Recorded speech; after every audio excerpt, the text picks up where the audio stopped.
बच्चों से तो रेगुलर वे में हम लोगों का विद्यालय में बात होता है, लेकिन आज इस वीडियो को बनाने का पर्पज़ यही है कि आज मैं आप सभी माता पिता से बात करना चाहूँगा और इसका मोटिव रहेगा कि बच्चों का प्रतिस्पर्धा या प्रतियोगी परीक्षाओं में अभी से पार्टिसिपेट करना क्यों इम्पोर्टेंट है और वो किन किन पहलुओं को इम्प्रूव करता है।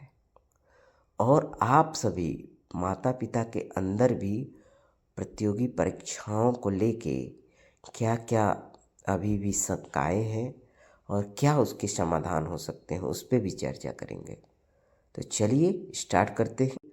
शंकाएँ हैं तो कारण और उसके उपाय बताने से पहले आपको ये जानना होगा कि प्रतियोगी परीक्षा यानी जो कॉम्पिटिटिव एग्ज़ाम कराए जाते हैं अभी से बच्चों के अंदर, बच्चों के लिए, वो उसको कराने का मोटिव क्या है।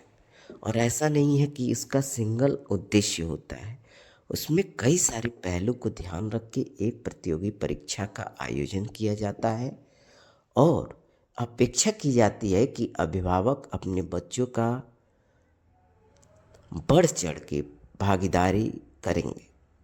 और ये केवल प्रतियोगी परीक्षाओं में ही नहीं बल्कि बच्चों की इस विद्यालय में किसी भी तरह का इवेंट हो, किसी तरह का कार्यक्रम हो, उसमें बच्चों की भागीदारी बहुत बढ़ चढ़ के होनी चाहिए और इसकी जिम्मेदारी अभिभावकों की भी है। तो इन सब चीज़ों पे हम एक एक करके बात करेंगे। सबसे पहले बात करते हैं, इसमें हम कई सारे एग्जाम्पल के थ्रू भी बात करेंगे जिसको सरलता से आपको कई सारे पहलू सिरेवार तरीके से समझ आ सके और जो आपकी शंकाएं हैं वो दूर हो सकें और भविष्य में आप उसको एक जागरूक व्यक्ति, एक जागरूक पेरेंट्स और एक जागरूक समाज की तरफ से उसको ग्रहण करें और बच्चों में उस तरह का परिवेश आप डालें। तो सबसे पहले हम बात करते हैं, जैसे अभी आप सभी को पता है कि जीके और ड्राइंग कंपटीशन हो रहा है। तो इस बार बच्चों को बताया गया है कि कंबाइंड रजिस्ट्रेशन होगा, यानी सामूहिक रजिस्ट्रेशन होगा। एक कंपटीशन का नहीं आप लोग दे सकते। तब भी बच्चे और कभी कई अभिभावक आ रहे हैं कि मेरा बच्चा केवल जीके में करेगा, ड्राइंग में नहीं करेगा। बच्चे भी बोल रहे हैं सब मैं जीके में करूँगा, ड्राइंग में नहीं करूँगा पार्टिसिपेट। या इसका रिवर्स भी बात कर रहे हैं सब कि कोई बच्चा बोल रहा है, कोई बच्ची बोल रही है मैं ड्राइंग में करूँगी पार्टिसिपेट, जीके में नहीं करूँगी। तो सबसे पहले हमें जानना अति आवश्यक है कि आखिर इस तरह का प्रोसेस क्यों नहीं रखा गया कि केवल बच्चा एक कंपटीशन में पार्टिसिपेट करे और दूसरे में ना करे। देखिए इसमें बहुत बड़ा रीज़न है। सबसे पहले आप सभी जान रहे होंगे कि जो जनरली जो बॉयज़ हैं उनका ध्यान ड्राइंग पे ज़्यादा नहीं लगता है। जैसा बन रहा है उस पे बना रहे हैं लोग, गर्ल्स एट्रैक्टिव वे में उसको करती हैं। जबकि कई जीके कंपटीशन हो रहा है तो इसका रिवर्स भी होता है कि बच्चियां ज़्यादा उसको इंटरेस्ट नहीं लेती हैं, बच्चे करते हैं सब। और जनरल में कई सारे बच्चे तो ऐसे हैं कि दोनों में उनका रिस्पॉन्स रहता है तो उसका ध्यान देते हैं। लेकिन अगर बात करें हम कि केवल एक कंपटीशन में आप बच्चों को पार्टिसिपेट करा रहे हो तो इसमें देखिए, क्योंकि जो भी ये ऐसे सब्जेक्ट हैं, सामान्य ज्ञान का ही प्रतियोगिता क्यों कराया जाता है, सबसे पहले ये जानना पड़ेगा आपको। सामान्य ज्ञान जो वर्ड है वो देखिए एक ओवरऑल नॉलेज का रिक्वायरमेंट रखता है, यानी एक सामूहिक ज्ञान आपको रखना पड़ेगा। जैसे आप के बच्चे अगर 7-8 सब्जेक्ट पढ़ रहे हैं तो सभी सब्जेक्ट को मिला के आपको सामान्य ज्ञान परीक्षा में वो चीज़ें पूछी जाती हैं। आप लोग जो प्रिंट आउट दिया गया है, जो PDF प्रोवाइड करा गया है, जो बच्चे पढ़ रहे हैं, सब लर्निंग मटेरियल जो प्रोवाइड करा गया है, ग्रुप में भी भेजा गया, उसमें देख पा रहे होंगे कि सारे सब्जेक्ट को इन्वॉल्व करके पेपर बनाया जा रहा है और बच्चों को तैयार करने के लिए दिया गया है। तो इसका उद्देश्य क्या है कि बच्चों के अंदर एक ओवरऑल डेवलपमेंट हो। बच्चे सारे सब्जेक्ट, ये ना हो कोई केवल सामान्य ज्ञान कराया जा रहा तो हिस्ट्री का क्वेश्चन दे दिया गया जिसमें केवल इतिहास से क्वेश्चन है, पुराने समय में क्या होते हैं बस उसी का जिक्र है। इस समय का जो करंट सिनारियो है, तत्कालीन, जिसे हम करंट अफेयर्स भी बोलते हैं, समसामयिकी बोलते हैं, और हिस्ट्री के साथ साथ विज्ञान, गणित, रीजनिंग जिसे तार्किकता भी बोलते हैं, इंग्लिश, हिंदी, सारे सब्जेक्ट को मिला के ये सारी चीज़ें का रिक्वायरमेंट है। और ये क्यों ज़रूरी है? क्योंकि आपको पता है आने वाले समय में या जो भी अभिभावक के घर बच्चे होंगे जो कॉम्पिटिटिव एग्ज़ाम की तैयारी कर रहे हैं जॉब के लिए या कोई भी एम लेके कर रहे हैं, तो उनको पता होगा कि जो कॉम्पिटिटिव एग्ज़ाम जॉब के लिए होते हैं या कोई बढ़िया इंस्टीट्यूट ही आपको जाना है तो उसमें ओवरऑल सब्जेक्ट का रिक्वायरमेंट होता है, न कि केवल हिस्ट्री हम जान जाएं, केवल मैथ जान जाएं उससे हो जाएगा। तो इसीलिए सामान्य ज्ञान प्रतियोगिता इसीलिए कराई जाती है कि उसमें सारे सब्जेक्ट इन्वॉल्व हैं। तो अगर जो अभिभावक कह रहे हैं अगर बच्चे का या बच्ची का सामान्य ज्ञान में नहीं कराने का मन है, तो अगर आप उसको सपोर्ट कर रहे हैं तो आप किस चीज़ से वंचित हो जा रहे हैं? उसके एक सामूहिक परिवर्तन या विकास से आप बच रहे हैं, उसको स्कैप कर रहे हैं। तो बच्चा क्या होगा उससे? बच्चा डाउनग्रेड होगा। बच्चे का जो वीक पॉइंट है वो हमेशा के लिए बना रहेगा। तो अगर बच्चे जाके बोल भी रहे हैं कि नहीं हमें केवल ड्राइंग में करना है, तो बच्चे के मन में पहली बात तो ये अगर आ रहा है तो समझिए बच्चा वहीं पे वीक हो गया कि अदर सब्जेक्ट को लेके उसमें इंटरेस्ट नहीं है, उससे वो पीछे भग रहा है। तो बताइए कॉम्पिटिटिव एग्ज़ाम इसीलिए कराए जाते हैं कि उसमें आपको 10 दिन, 15 दिन, 1 महीने का टाइम दिया जाता है, बेटा उसको अलग से पढ़ा जाता है, सिलेबस से हट के चीज़ें होती हैं। सिलेबस का जो है क्वेश्चन आंसर वो तो पढ़ा रहता है, इसको अलग फॉर्मेट बनाया जाता है, उसका पैटर्न अलग दिया जाता है। तो उसमें कई एस्पेक्ट्स एस्पेक्ट्स जहाँ बच्चे का डेवलपमेंट हो सके, एक संपूर्ण डेवलपमेंट हो सके, उस हिसाब से पेपर बनाया जाता है और उस हिसाब से उनका तैयारी कराया जाता है। तो वो माइंड सेट, कॉम्पिटिटिव एग्ज़ाम में बैठने का माइंड सेट, बच्चों के साथ बीट करने का माइंड सेट तो आप छीन रहे हो अगर बच्चों के बात को सुन के आप कर रहे हो या खुद सोच ले रहे हो कि अगर मेरा बच्चा केवल एक ही में करेगा। सेम चीज़ लागू होता है ड्राइंग में भी।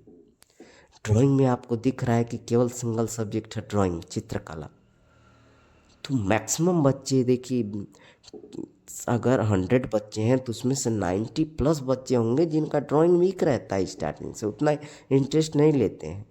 ना तो जो करिकुलम कराया जाता है उसमें ध्यान देंगे, ना तो जो इवेंट कराया जाएगा उसमें ध्यान देंगे। 10% ही बच्चे हैं जो उसको अच्छे से करते हैं और इंटरेस्टली उस पर काम करते हैं। तो देखिए ड्राइंग का भी सभी के लाइफ में बड़ा महत्व है। ड्राइंग यानी चित्रकला एक ऐसा माध्यम है जिसके थ्रू आप सारे सब्जेक्ट में बहुत ही बढ़िया रिस्पॉन्स कर सकते हैं, जो भी बच्चे तैयारी में लगे हुए हैं उसके लिए। क्यों? क्योंकि देखिए अगर मैं कहता हूँ कि मैथ में जैसे अलजेब्रा में बोर्ड वाले बच्चे, अब यही बच्चे जा रहे हैं बोर्ड में, जब जाएंगे तो पढ़ेंगे कि अलजेब्रा में फार्मूला होता है A+B का होल स्क्वायर। तो ए प्लस बी का होल स्क्वायर की अगर हम बात करते हैं तो उसका फार्मूला हो जाता है a square plus b square plus 2ab। तो ये फार्मूला जो है ये सदैव यही फार्मूला रहेगा, किसी अन्य तरीके से हम नहीं व्यक्त कर सकते हैं, लेकिन इसको हमेशा बोलेंगे तो एक फॉर्मेट में, सोचेंगे तो एक फॉर्मेट में, फर्स्ट इम्प्रेशन यही आएगा। लेकिन ड्राइंग दूसरी तरफ अगर हम बात करें ड्राइंग की, तो ड्राइंग में क्या होता है, ड्राइंग में आप लोगों का जब भी बच्चा या कोई बच्ची ड्राइंग बनाने जाती है तो बिल्कुल फ्री माइंड होता है उसका, उसके अंदर कई सारे विचार का सृजन होता है, कई सारे पहलू आते हैं, तब जाके एक ड्राइंग की तैयारी होती है। और जब भी ड्राइंग स्टार्ट होता है तो उसमें कई सारे थॉट आते हैं। जैसे अगर फॉर एग्जांपल के लिए अगर मैंने कह दिया कि एक पैरेट बनाना है, पूरी क्लास को बोल दिया मैंने एक पैरेट बनाना है, तो उसमें हर एक सिंगल बच्चा अपने हिसाब से पैरेट बनाएगा, सेम सेम नहीं बना सकते वो लोग, हर एक के ड्राइंग में अलग अलग खासियत होगी, क्योंकि वो अपने माइंड सेट से बना रहा है उसको, किस तरह का थिंक किया, सोचा, किसी बच्चे ने सोचा उसकी चोंच इस तरह होती है वैसे बना दिया, किसी ने सोचा चोंच दूसरी तरह से होती है वैसे बना दिया, किसी ने सोचा उसके पंख में 4 कर्व होते हैं, किसी ने सोचा उस पर 5 कर्व होते हैं, 2 कर्व होते हैं, उस हिसाब से बना दिया, किसी ने सोचा उसके पैर में 5 उंगलियां हैं, वैसे किसी ने सोचा 4 उंगलियां हैं। तो वो उस समय उस बच्चों का माइंड क्रिएटिव वे में रहता है, क्रिएटिविटी मोड में रहता है, यानी सृजनात्मक सोच होती है उस समय बच्चों की। और ये सृजनात्मक सोच क्या देती है, बच्चों को अपने आप स्वतः सोचने के लिए मजबूर करती है या सोचने की कला को बढ़ाती है। तो ये सब कैसे आएगा, ये चित्रकला के माध्यम से आएगा। और ये भी है बच्चों का जो अपने साथ ड्राइंग को साथ लेकर चला है या चलता है, उसके सोचने की पावर, लर्निंग पावर, ये सारी चीज़ें तैयार रहती हैं, अदर लोगों के मुकाबले ज़्यादा तेज रहती हैं। तो ये बताइए, अगर कोई पेरेंट्स आप सोच रहे हो कि बच्चों का केवल जीके में करा दे, बेटा बोल दिया है जीके में करेंगे, तो आप तो इतनी बड़ी अपॉर्चुनिटी आप उसको लिए खो रहे हो, खो रहे हैं कि नहीं। तो जो भी ये 2 सब्जेक्ट कराए जाते हैं, अभी इसी के बाद से एक आप लोगों का एनुअल एग्ज़ाम के बाद एस्से का भी कंपटीशन इन लोगों का होगा। इससे में भी वही कराया जाता है कि कौन सा निबंध तो लिखना है, लेकिन रटा रटाया नहीं लिखना होता है। मैटर दिया जाएगा, उसमें से अपने से जो बेहतर तरीके से उसको लिख देगा अपनी भाषा में, वो ज़्यादा उसको प्राइज़ दिया जाता है। और दूसरी चीज़, इसमें जैसे प्राइस फिक्स किया गया है, अप्रॉक्स हम लोगों ने इस बार 2 कंपटीशन को मिला के 30,000 तक का प्राइस फिक्स किया है, ताकि बच्चों का उत्साह बना रहे, वो बढ़ चढ़ के भागीदारी ले। और ऐसा भी नहीं है कि बच्चों के पूरे हेल्प से, उनके रजिस्ट्रेशन करा लेने से ही पूरा व्यवस्था चलना है, क्योंकि संस्था को किसी भी आयोजन के लिए अपने पास से खर्च करना ही पड़ता है। ये रहता है, बच्चे जुड़ते हैं तो उसमें सहयोग उनका बढ़ जाता है। अब ये देखिए प्राइजिंग का, देखिए अभी मैंने क्लास में एक बच्ची से पूछा, बेटा ये बताओ किसी के यहाँ घर पे दुकान है, पूरी क्लास से पूछा किसी के यहाँ दुकान है, तो एक बच्ची ने बोला हाँ कपड़े का दुकान है। तो मैंने पूछा बेटा ये बताओ, आपके पापा अगर 100 रुपये का सामान लेकर आए हों तो उसको मैक्सिमम कितने तक में बेच सकते हैं। तो बच्ची ने तुरंत जवाब दिया 200 में बेच सकते हैं। मैंने कहा बहुत बढ़िया है, 100% प्रॉफिट हो गया, मतलब 100 का लाए 200 में बेच दिए, 100 उनका हो गया। और 100 रुपये का डबल मुनाफा हो गया। फिर बोला कि कोई और बताएगा, क्या कहा 300 में बेच देंगे, 200% प्रॉफिट। 300 में बेच देंगे, 3 गुना प्रॉफिट, 4 गुना प्रॉफिट। लेकिन ये बताइए, आप सभी लोग पार्टिसिपेट कर रहे हो, 2 कंपटीशन को कंबाइन करा गया है। एक कंपटीशन का, दोनों कंपटीशन का मिला के आपका 300 रुपीज़ चार्ज है, बड़े बच्चों में, वो भी 1 to 7 के लिए। तो सिंगल कंपटीशन पे, एक कंपटीशन के लिए कितना आया पर कंपटीशन पे? हाँ, 150 रुपीज़। तो ये बताइए, 150 रुपये आप बच्चे पे खर्च कर रहे हो एक कंपटीशन पे, और फर्स्ट प्राइज़ हम लोगों ने रखा हुआ है, रेंजर साइकिल रखा हुआ है, जिसका मिनिमम प्राइस आता है इस समय 6,000 रुपये। मान के चलिए 6,000-7,000 के बीच में है। कोई भी रेंजर साइकिल लेने जाइए, क्योंकि सिंपल साइकिल आपका 3200-3500 से स्टार्टिंग हो रहा है। तो ये बताइए, अगर हम 6,000 रुपये ही माने अगर साइकिल का प्राइस, तो अभी मैंने बात किया कि हाँ, कपड़े का दुकान है, कोई बिजनेस है, तो उसको 2 गुना 3 गुना पे। लेकिन ये बताओ, 150 और 6,000, कितने का अंतर होगा उसमें? कितना गुना होगा उसका? अंदाज़ा लगा पा रहे हैं आप? तो मैंने बच्चे से पूछा, अंदाज़ा लगाओ कितना गुना होगा। तो कहा 5 गुना, 10 गुना। नहीं बेटा, अब बड़े हो गए तो इसका कैलकुलेशन भी होता है, परसेंटेज निकालना होता है। तो आप निकालोगे तो 46 से 47 गुना के बीच में आएगा। तो बताओ, अब इसको तो बोलते हैं सर इसका क्या रिलेवेंट हुआ आपको बताने का? तो बेटा ये बताओ, अभी आपने कोई बिजनेस किया था, आपके घर बिजनेस हुआ था, तो उसमें आपने कोई भी पैसा लगाया, उसका रिटर्न आपको कितना प्रॉफिट मिला? 2 गुना मिल सकता है, 3 गुना मिल सकता है।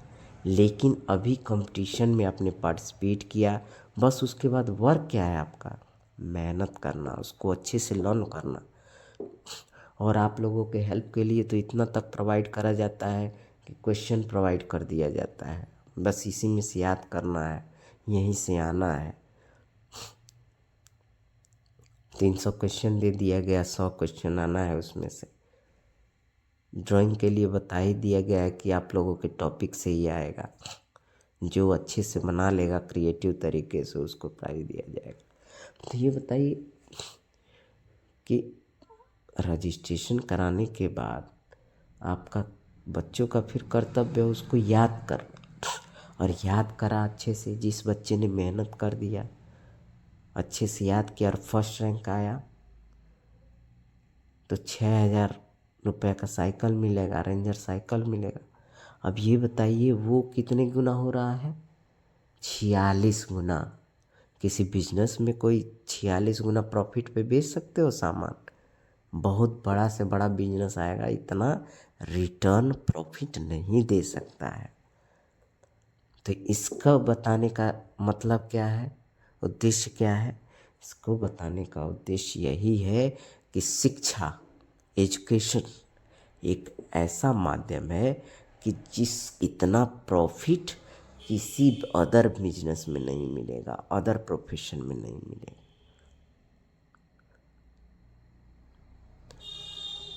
हालांकि सब बच्चों के मोटिवेशन के लिए रखा जाता है, लेकिन अगर एक बार आप अगर सोच रहे हो कि पैसे अगर 150 रुपये हम नहीं खर्च करेंगे, बेटा आएगा नहीं, लेकिन पहली चीज़ उसके आपने लर्निंग कैपेसिटी को डाउन कर दिया, किल कर दिया, उसको मार दिया। फिर उसके बाद से उसके प्राइसिंग आप अगर सोच रहे हो 150 रुपये खर्च करने से बच रहे हो, 7,000 का आप नुकसान कर रहे हो, 6,000।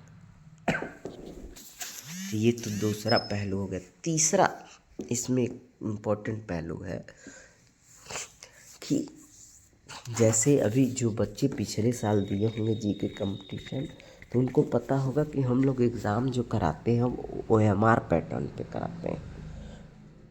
और OMR पैटर्न अगर थोड़ा सा भी आपको नॉलेज हो, उस फील्ड के बारे में। तो आपको पता है जितने भी अब आगे कॉम्पिटिटिव एग्ज़ाम होंगे, हालांकि जो बच्चे अभी फर्स्ट सेकेंड थर्ड में पढ़ रहे हैं, इनके बोर्ड में जाते जाते सारा एग्ज़ाम OMR पर होने वाला है। तो MR पैटर्न में क्या होता है, सर्कल बनाना होता है, सर्कल दिया रहता है, उसी को ब्लैक कलर में फिल करना होता है।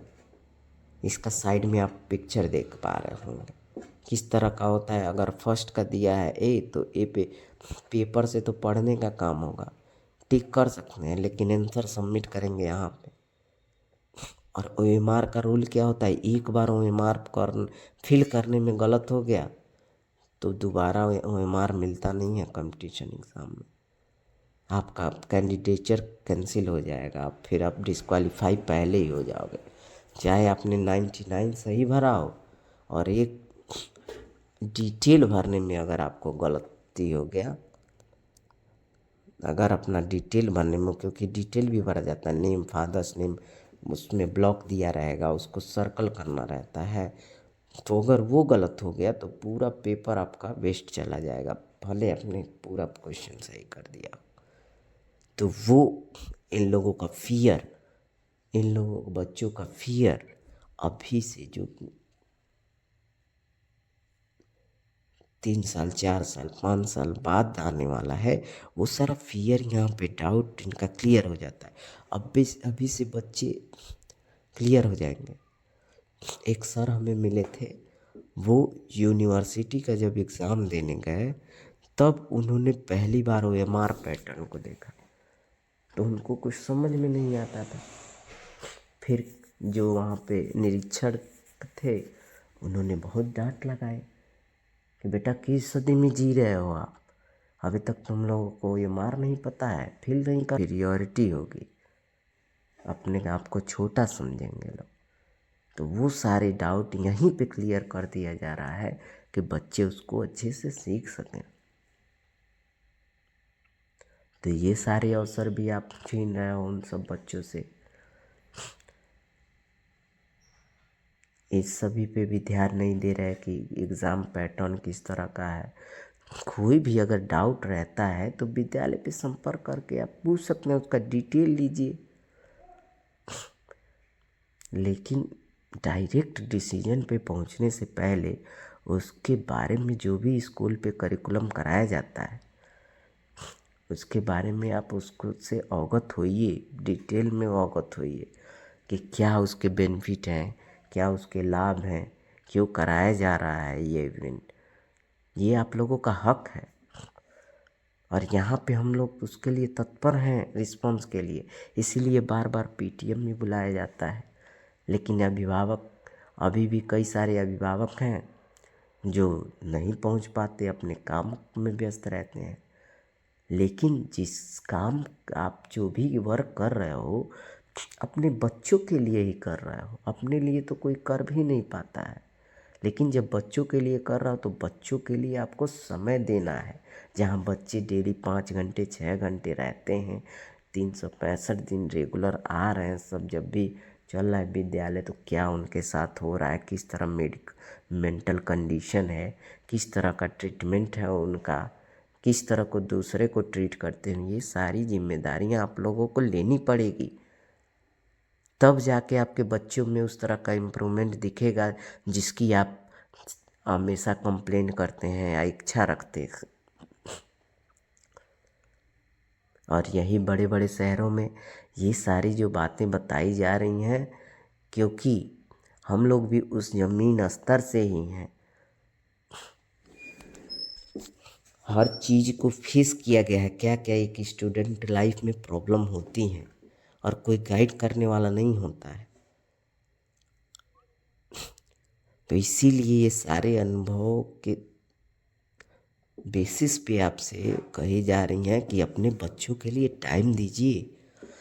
अपनी व्यस्तता, कितना हो व्यस्त हैं आप, लेकिन बच्चों के लिए समय नहीं देंगे, धीरे धीरे बच्चे इतने दूर हो जाएंगे आपसे कि बाद में यही प्रॉब्लम आता है कि बच्चे बुढ़ापे के टाइम पे पूछते नहीं हैं, समस्या होती है। क्योंकि स्टार्टिंग में जो न्यू एज है, उनको खेल रहे हैं, खेलने दे रहे हैं आप, कोई डिस्टर्ब नहीं कर रहा है, कभी आए, कभी मिले, कभी उनसे बात किए।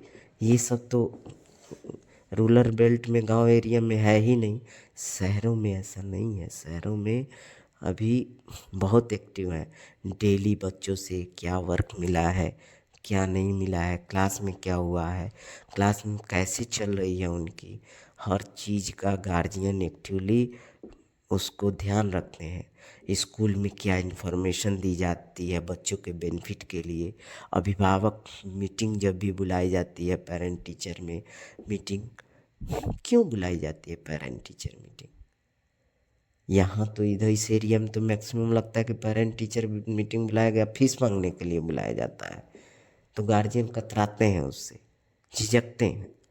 लेकिन पेरेंट टीचर मीटिंग का आपको वास्तविक मतलब समझना पड़ेगा कि वो मीटिंग इसलिए बुलाई जाती है कि बच्चों का, हो सकता है बच्चा आपसे उद्दंड कर रहा हो, तो गांव एरिया में सब लोग क्या जानते, दो सलूशन, गाली नहीं तो मार। दो चीज़ें हैंडल करते हैं आप लोग। आप लोग एक बार विचार करके देखिएगा, बच्चों को हैंडल किस तरह से करते हैं। नहीं तो मारेंगे, नहीं तो गाली देंगे, डांटेंगे उसको। लेकिन पेरेंट टीचर मीटिंग में इसीलिए बनाया जाता है कि कुछ चीज़ें हैं जिसको सावधानी पूर्वक अगर ध्यान रखा जाए तो बच्चे सुधर भी जाएंगे रिस्पेक्टिवली, तेज़ी से, और हमें उनको बोलना भी नहीं पड़ेगा। हर चीज़ के दो रास्ते होते हैं। एक जो सभी लोग कर रहे हैं उसी को देख के आप कर रहे हो, एक जिसको आप सोच के कर रहे हो या किसी गाइड से कर रहे हो। तो अभी गाइड करने वाला कौन है? बच्चों के साथ हम लोग रहते हैं रेगुलर रूटीन में, उनके बिहेवियर को आपसे ज़्यादा हम लोग जान रहे हैं किस तरह का है, क्योंकि कई सारे फेज में आपसे तो कई बार बात नहीं हो पा रही होगी बच्चों से। तो उन सारी समस्याओं को दूर करने के लिए पीटीएम बुलाया जाता है। सपोज करिए आपका बच्चा डेली आपको परेशान कर रहा है, तो आप क्या करते हो, सुनते सुनते रहोगे और गुस्सा जब आपको लगेगा तुरंत उसी के सामने आप कॉल कर दोगे विद्यालय के अभी टीचर्स के पास, सर ये बहुत बदमाशी कर रहा है, लीजिए बोलिए। तो अगर तो आपने सोचा कि इससे बच्चा डर जाएगा, सुधर जाएगा, लेकिन ये प्रोसेस एकदम गलत है। इससे बच्चा और बिगड़ जाता है।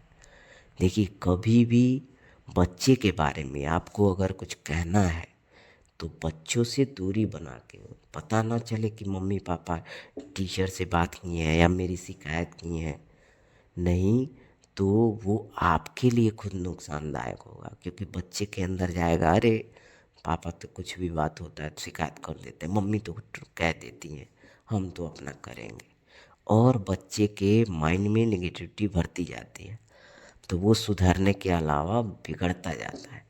तो कभी भी अगर बच्चे के बारे में कोई भी आप चीज़ें देख रहे हो, बच्चे हैं सब, अगर उनके अंदर कमियां आ रही हैं, उद्दंडता कर रहे हैं, तो कभी भी बात करना है तो बच्चों से साइड होकर बात करिए। उनको भनक भी नहीं लगना चाहिए कि आपको पेरेंट्स और टीचर में बात हुई है। अब उसके बाद से आप तब छोड़ दीजिए कैसे हम लोग डील करते हैं। मारना तो वैसे भी अलाउड नहीं है, तो बच्चों को तरीके से समझाया जाता है। सपोज करिए आपने कहा कि मेरे बच्चे को रीडिंग प्रॉब्लम है, थोड़ा उसको डांटिए, बोलिए, यही स्टेटमेंट होता है, थोड़ा उसको डराइए। लेकिन जब आपने कहा प्रॉब्लम बता रहे उसी में सलूशन है, लेकिन आपने कहा उसको डांटिए, बोलिए, थोड़ा सा डराइए, यही स्टेटमेंट होता है। क्योंकि सभी को पता है यही तरीका ही है सुधारने का, जो कि सरासर गलत है। कुछ मायनों में सर्वथा सही नहीं है, कुछ जगह पे सही होता है, लेकिन मैक्सिमम केसेस में ये प्रोसेस नहीं लगता है। जैसे आपने कहा कि मेरे बच्चे में रीडिंग प्रॉब्लम है, रीड करने में अभी अच्छे से पढ़ नहीं पाता है, तो आपको इसको डांटिए। तो हम डांटेंगे थोड़ी, हमें तो उद्देश्य प्रॉब्लम क्या है, रीडिंग का, तो हम तो उसको सिखाएंगे ना। ठीक है, जैसे हम लोग बता रहे हैं उस तरह से आपका बच्चा नहीं कैच कर पा रहा है तो उसका प्रोसेस है। जैसे आप सोचो, अगर हमारे पास रीडिंग प्रॉब्लम में बच्चा आया, आपने हमें धीरे शिकायत किया, पहला चीज़ तो सामने से शिकायत नहीं करना है, उसके सामने से साइड से हमने बता दिया। ये पेरेंट और टीचर के बीच की बात है, बच्चे तक नहीं पहुंचना चाहिए। और बच्चों की बातें भी आप लोगों को नहीं सुनना चाहिए कि टीचर से क्या बात कर रहा है वो। हम लोग खुद अगर कोई बात रहता है तो अभिभावकों को साइड से बताएंगे। हम लोग एक तरह से मीडिएटर का काम करते हैं पेरेंट्स और बच्चों के बीच में, कि उनके अंदर सामंजस्य कैसे बैठा के रखा जाए, उन बच्चों के अंदर उस तरह का परिवेश कैसे दिया जाए कि बड़े होकर वो आपका रिस्पेक्ट करें। अभी भी रिस्पेक्ट करें, बड़े हों रिस्पेक्ट करें, बुढ़ापे में भी आपका रिस्पेक्ट करें, आपको साथ रखें। तो सारा दायित्व इस समय विद्यालय पे। ऐसा नहीं है विद्यालय अब केवल आपको पढ़ा के सारी चीज़ें कंप्लीट करा लेगा, सिलेबस कंप्लीट हो गया तो उसके अंदर सारा चीज़ आ जाएगा। तो जैसे मान लीजिए रीडिंग प्रॉब्लम बताया, तो रीडिंग प्रॉब्लम ना प्रॉब्लम हुई, समस्या तो है रीडिंग नहीं आ रही। अब उसके सिखाने का तरीका क्या है? एक तो तरीका वही जो आपके माइंड में है कि उसको मारा जाए, पीटा जाए, डराया जाए, सिखा दें। लेकिन बच्चा जब उस तरह से नहीं, डराने पे नहीं सीख रहा है, तभी तो ये बात सामने आई है। अब उसको क्या करेंगे? बच्चा मेरे पास आया, मुझे आपने बता दिया है अलग से, उसके नॉलेज में नहीं है, मैं बुलाऊंगा, बेटा इधर आओ, पढ़ के बताओ इसको। तो उसने ठीक है गलत पढ़ा, तो मैं आज का वर्क ही उसे तत्काल क्लास वर्क में दे दूंगा। बेटा चलो साइड में तुम जाके वहाँ पे बैठ जाओ या खड़े हो जाओ, जो भी पोस्चर में बैठाना है ऑफिस में बैठ जाओ, और ये तुम्हें फर्स्ट चैप्टर कई बार पढ़ना है, कई बार पढ़ना है। मैंने एक दे दिया रिकॉर्डिंग की चीज़, देखा बेटा इसको पढ़ते जाओ और इसमें रिकॉर्ड करते जाओ, और इसको तुम्हें 10 बार करना है। फर्स्ट चैप्टर पढ़ रहे हो, इसको 10 बार पढ़ना है, और यहाँ रिकॉर्डिंग होगा, हम आएंगे अभी सुनेंगे। बच्चा पहली बार पढ़ा, गलत हुआ उससे, 50 वर्ड गलत हुए। दूसरी बार पढ़ेगा, 30 वर्ड गलत होंगे। तीसरी बार पढ़ा, 20 वर्ड गलत होंगे। चौथी बार पढ़ा, 10 वर्ड गलत होंगे। पांचवी बार पढ़ा, 5 वर्ड गलत होंगे।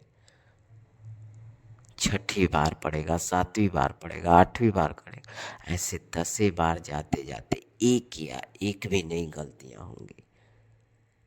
ये होता है प्रैक्टिस मैक्स मैन परफेक्ट। आप लोगों ने सुना होगा, प्रैक्टिस मैक्स मैन परफेक्ट, यानी उसने तत्काल प्रैक्टिस किया, उसके लिए सजा वही हो गया कि जो उसका प्रॉब्लम था उसी को दे दिया गया सजा के तौर पे।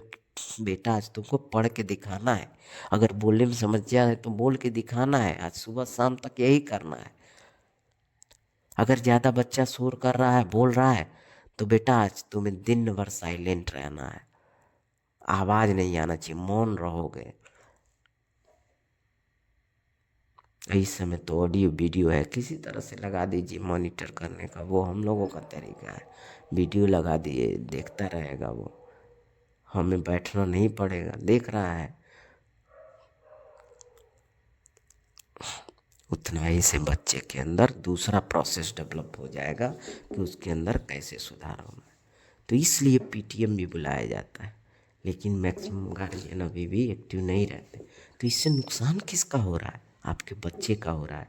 आप जिस तरह से चाह रहे हो उसमें डेवलपमेंट हो, वो नहीं हो पा रहा है, और बाद में आप ब्लेम करोगे, सेशन एंड होगा, मेरा बच्चा ये नहीं सीख पाया, मेरा बच्चा वो नहीं सीख पाया, सारा ब्लेम आप स्कूल पे करते हो।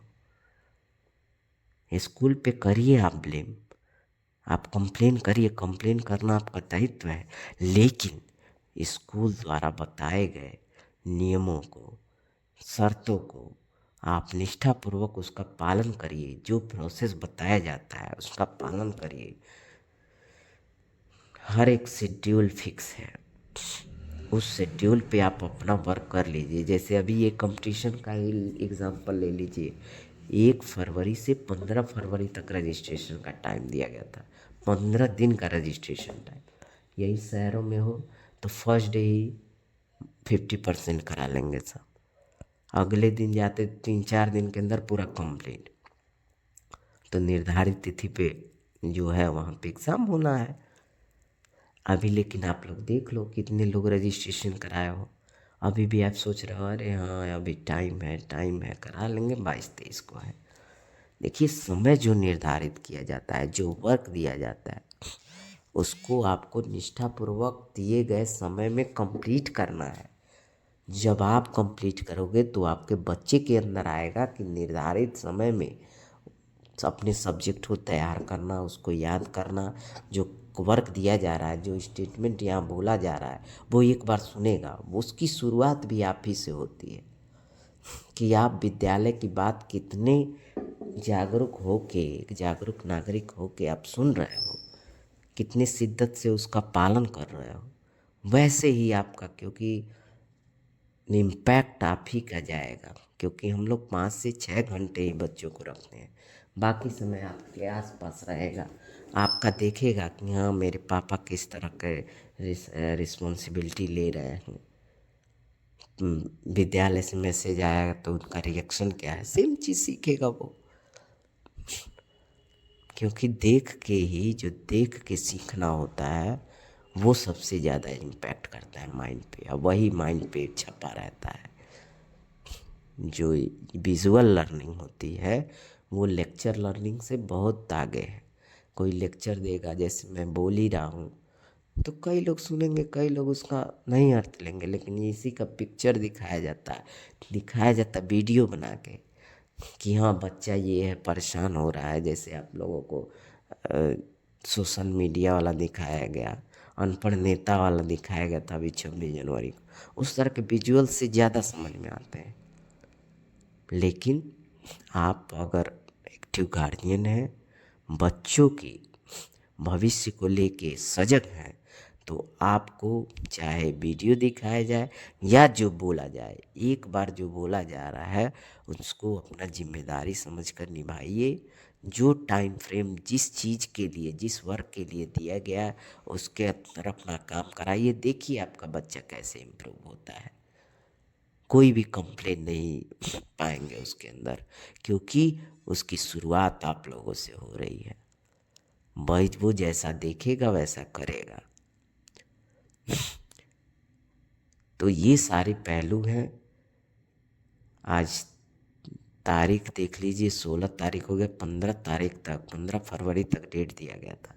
लेकिन अभी भी मैक्सिमम गार्जियन अभी सोच रहे हैं कि हाँ टाइम है, आगे तक है, 22-23 को है, करा लेंगे।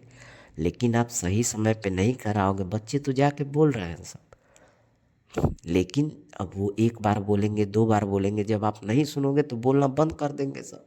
अरे पापा है, मम्मी है, ध्यान नहीं दे रहा है, तो हम क्यों परेशान हो, हम भी पढ़ने का बोझ क्यों लें, हम भी पढ़ने का बोझ क्यों लें।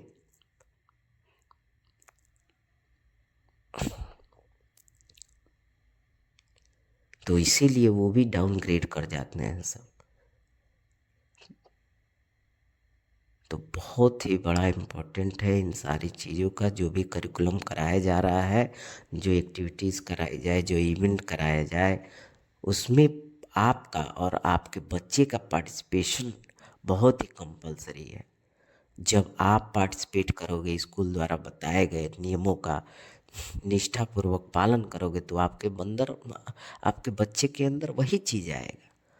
वो भी किसी चीज़ को लेकर लापरवाह नहीं हो सकता है, एक्टिव रहेगा वो भी। चलिए, वीडियो काफ़ी लंबा हो गया है,